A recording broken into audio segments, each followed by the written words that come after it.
Dears എല്ലാവർക്കും എൻ്റെ പുതിയ വീഡിയോയിലേക്ക് സ്വാഗതം. എല്ലാവരും സുഖമായിട്ടിരിക്കുന്നു എന്ന് കരുതുന്നു. ഞാൻ വന്നിട്ടുള്ളത് വളരെ പെട്ടെന്ന് നമുക്ക് തയ്യാറാക്കി സൂക്ഷിക്കാവുന്ന രസപ്പൊടിയുടെ റെസിപ്പിയായിട്ടാണ് വീഡിയോ ആയിട്ടാണ് ഞാൻ വന്നിട്ടുള്ളത്. നമുക്ക് സദ്യക്കായാലും ഓണത്തിനൊക്കെ ആയാലും ഒഴിച്ചുവിടാൻ പറ്റാത്ത ഒന്നാണ് രസം. നമുക്ക് അല്പം ചൂടുവെള്ളം ഒഴിച്ചു കൊടുത്താൽ മതി. പെട്ടെന്ന് തന്നെ 2-3 മിനിറ്റിനുള്ളിൽ ഈ രസം തയ്യാറാക്കാവുന്നതാണ്. നമുക്ക് വീഡിയോയിലോട്ട് പോകാം. അതിനായിട്ട് സാമ്പാർ പരിപ്പാണ് എടുത്തിരിക്കുന്നത്. 1 കപ്പ്. അതൊന്ന് നമുക്ക് മീഡിയം ഫ്ലെയിമിലിട്ട് ഒന്ന് വറുത്തെടുക്കാം. 2-3 മിനിറ്റിനകത്ത് നമുക്കിത് വറുത്ത് കിട്ടുന്നതാണ്. ഈ പൊടി ഉണ്ടെങ്കിൽ നമുക്ക് പെട്ടെന്ന് തന്നെ അല്പം വെള്ളം തിളയ്ക്കുന്ന താമസം മാത്രമേ ഉള്ളൂ. നമുക്ക് പെട്ടെന്ന് തന്നെ നമുക്കിത് തയ്യാറാക്കി എടുക്കാവുന്നതാണ്. എന്തായാലും എല്ലാവരും ഒന്ന് ട്രൈ ചെയ്ത് നോക്കുക. നമുക്ക് പെട്ടെന്ന് തന്നെ നമുക്ക് തയ്യാറാക്കി എടുക്കാൻ പറ്റും. ഇത് വറുത്ത് വന്നിട്ടുണ്ട്. നമുക്കൊരു പാത്രത്തിലോട്ട് മാറ്റി കൊടുക്കാം. ഇനി അടുത്തത് നമുക്ക് വറുത്തെടുക്കാനുള്ളത് അതേ കപ്പിൻ്റെ അളവിൽ തന്നെ 2 കപ്പ് മല്ലിയാണ്. കൊത്തമല്ലി കഴുകി വൃത്തിയാക്കി എടുത്തതാണ്. സാമ്പാർ പരിപ്പായാലും മല്ലി ആയാലും കഴുകി വൃത്തിയാക്കി ഉണക്കിയെടുത്തതാണിത്. അതൊന്ന് വറുത്തെടുക്കണം. മീഡിയം ഫ്ലെയിമിലിട്ട് നമുക്കിതൊന്ന് വറുത്തെടുക്കാം.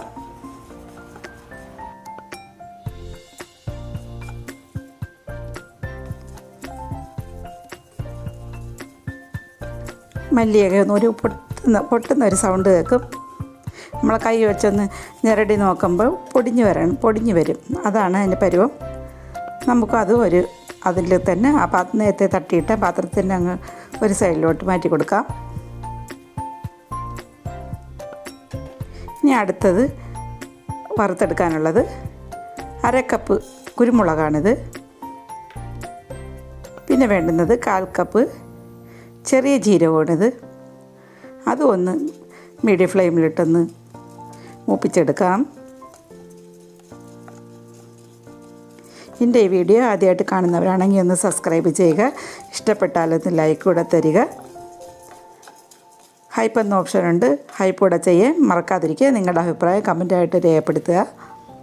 നമുക്കത് ആ പാത്രത്തിലോട്ട് കൊടുത്തിട്ടുണ്ട്. പിന്നെ ഇതിൻ്റെ കുരുവും നാരും എല്ലാം കളഞ്ഞിട്ട് ഒരു വലിയ നാരങ്ങ വലിപ്പത്തിലുള്ള പുളിയാണിത്. കുരുവൊക്കെ കളഞ്ഞെടുക്കാൻ പ്രത്യേകം ശ്രദ്ധിക്കണം. പുളിക്കനുസരിച്ച് നമുക്ക് പുളി എത്ര വേണോ അതനുസരിച്ച് നാരങ്ങ വലിപ്പത്തിന് അതല്പം കൂടെയൊക്കെ ആയാലും കുഴപ്പമില്ല. പിന്നെ ഒരു 10-15 മുളകും ഒരു പിടി കറിവേപ്പിലയും ഇട്ടിട്ടുണ്ട്. അത് നമുക്കൊന്ന് വറുത്തെടുക്കാം.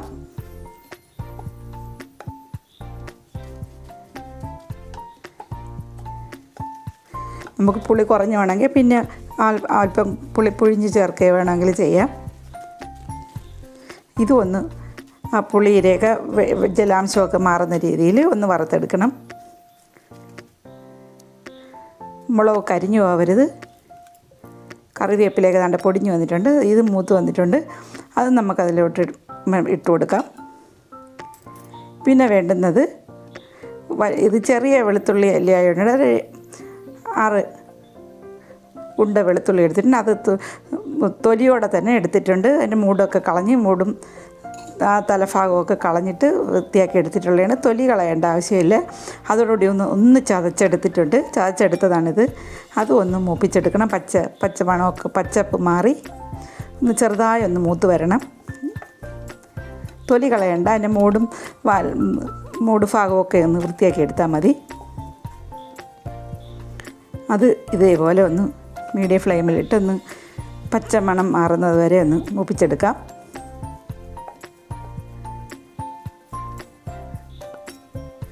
അത് എല്ലാം മൂത്ത് വന്നിട്ട് നമുക്ക് വേറൊരു പ്ലേറ്റിലോട്ട് സൈഡിലോട്ട് മാറ്റി വയ്ക്കാം.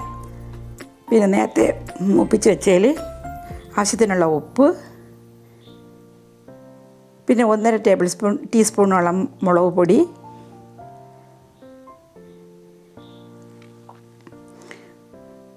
പിന്നെ 2 ടേബിൾ സ്പൂൺ കായമാണ് കായത്തിൻ്റെ പൊടിയാണ് 2 ടേബിൾ സ്പൂൺ ചേർത്ത് കൊടുത്തിരിക്കുന്നത്. നമുക്ക് കായം കുറവുണ്ടെങ്കിൽ പിന്നെ നമ്മൾ ഇത് രസം ഉണ്ടാക്കുമ്പോൾ ചേർത്ത് കൊടുത്താലും മതി. അത് നന്നായിട്ടൊന്ന് മിക്സിയിൽ അടിച്ചെടുത്തുകൊണ്ട് വരാം. ഞാൻ മിക്സിയിൽ 2 പ്രാവശ്യമായിട്ട് അടിച്ചെടുത്തുകൊണ്ട് വന്നിട്ടുണ്ട്. ഇനി വേണ്ടത് നേരത്തെ മൂപ്പിച്ച് വെച്ച വെളുത്തുള്ളിയും കൂടെ ഇട്ട് ഒരു 3-4 പ്രാവശ്യം ഒന്ന് പൾസ് ചെയ്തെടുത്തുകൊണ്ട് വരാം. നന്നായിട്ട് അരയണമെന്നൊന്നുമില്ല, ഒന്ന് പൾസ് ചെയ്തെടുത്താൽ മതി. ഒരു 3-4 പ്രാവശ്യം നമുക്കതൊരു പാത്രത്തിലോട്ടിട്ട് തണുക്കാനായിട്ട് വെക്കണം. ഇത് നന്നായിട്ട് തണുത്തതിന് ശേഷം വേണം ബോട്ടിലോട്ട് മാറ്റി കൊടുക്കുക. അല്ലെങ്കിൽ വെള്ളത്തിന് ഈർപ്പമുണ്ടെങ്കിൽ പൂത്ത് പോകുന്നതാണ്. അതുകൊണ്ടാണ് നന്നായിട്ട് തണുത്തതിന് ശേഷം മാത്രം നല്ല ഉണങ്ങിയ, ഒട്ടും വെള്ളം തന്നെ കാണാൻ പാടില്ല. നമ്മൾ എടുത്ത് വൃത്തിയാക്കി ഉണക്കിയെടുത്ത ബോട്ടിൽ വേണം ഇത് ഇട്ട് വയ്ക്കുക. അല്ലെങ്കിൽ നനവുണ്ടെങ്കിൽ, ഈർപ്പത്തിൻ്റെ അംശം ഉണ്ടെങ്കിൽ ചീത്തയായി പോവും. ഇതുപോലെ സൂക്ഷിച്ച് വെച്ചാൽ ഒത്തിരി നാൾ നമുക്കിത് രസം ഉണ്ടാക്കാനായിട്ട് എടുക്കാവുന്നതാണ്. ഇതേപോലെ 2 ബോട്ടിൽ ഞാൻ തയ്യാറാക്കി എടുത്തിട്ടുണ്ട്. നമുക്കിത് എങ്ങനെയാണ് തയ്യാറാക്കുന്നതിലൂടെ ഞാൻ കാണിച്ചു തരാം. ഒരു പാത്രം വെച്ച് അതിലേക്ക് വെളിച്ചെണ്ണ ഒഴിച്ച് ആദ്യം കടുക് പൊട്ടിക്കുക. പിന്നെ ചെറിയ ഉള്ളി ഒന്ന് മൂപ്പിക്കാനെടുക്കുക. പിന്നെ 5-6 വറ്റൽമുളകും 2-3 വറ്റൽമുളകും കറിവേപ്പിലയിട്ട് ഒന്ന് മൂപ്പിച്ചെടുക്കുക. ഞാനിതിൽ തക്കാളി ഇട്ടില്ലെങ്കിലും കുഴപ്പമില്ല, തക്കാളി ഇട്ടിട്ടുണ്ട്. തക്കാളി ഇല്ലെങ്കിലും കുഴപ്പമില്ല. ഇതിൽ ചൂടുവെള്ളം പൊടി ഇട്ട് കൊടുത്ത് ചൂടുവെള്ളം ഒഴിച്ച് കൊടുത്താൽ രസം തയ്യാറായിട്ടുണ്ട്. 3 ടേബിൾ സ്പൂൺ പൊടി ഇട്ട് കൊടുത്തിട്ടുണ്ട്.